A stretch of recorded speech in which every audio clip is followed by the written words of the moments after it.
In 1915, San Diego was trying to prove it belonged on the world stage. The Panama Canal had just opened, and city leaders saw an opportunity. If ships were going to enter the Pacific from the canal, San Diego wanted to be seen as the first great American port waiting for them.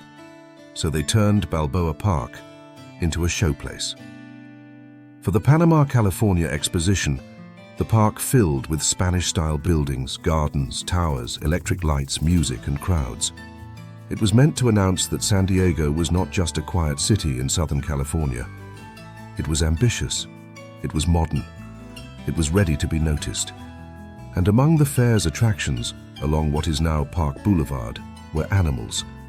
There were lions, bears, buffalo, leopards, hyenas, wolves, baboons, monkeys, parrots, cockatoos, and more. Some of those animals had come from the menagerie at Wonderland Amusement Park in Ocean Beach. For visitors, they were part of the spectacle. Then the exposition ended. The crowds went home. The banners came down. Balboa Park grew quieter, but some of the animals were still there.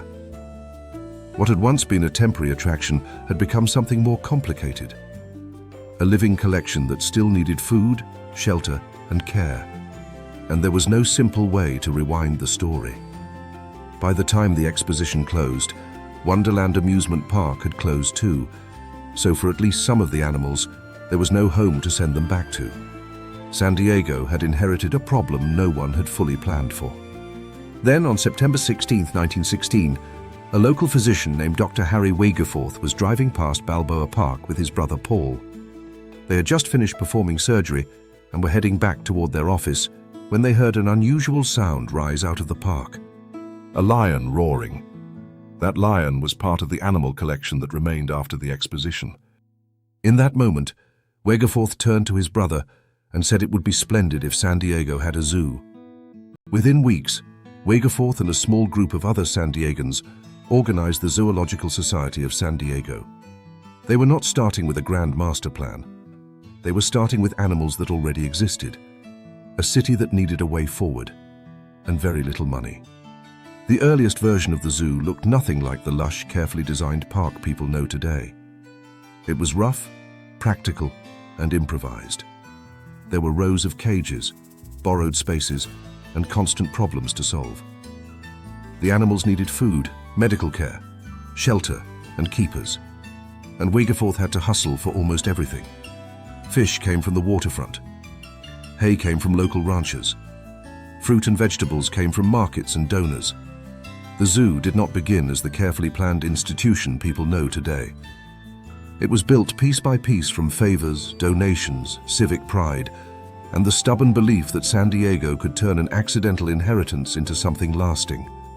Over the years, that rough collection grew into one of the city's defining institutions.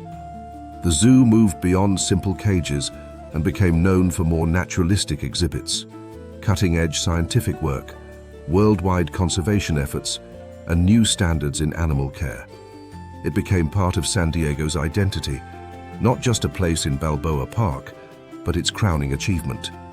Today, the San Diego Zoo, along with its sister Safari Park, is largely considered one of the finest zoological institutions in the world, setting industry standards for animal care and conservation. But its beginning was much humbler than its reputation suggests. It began after an exposition ended, with animals that still needed care, with a city trying to decide what responsibility looked like, and with a doctor who heard a lion roar in Balboa Park and imagined something better.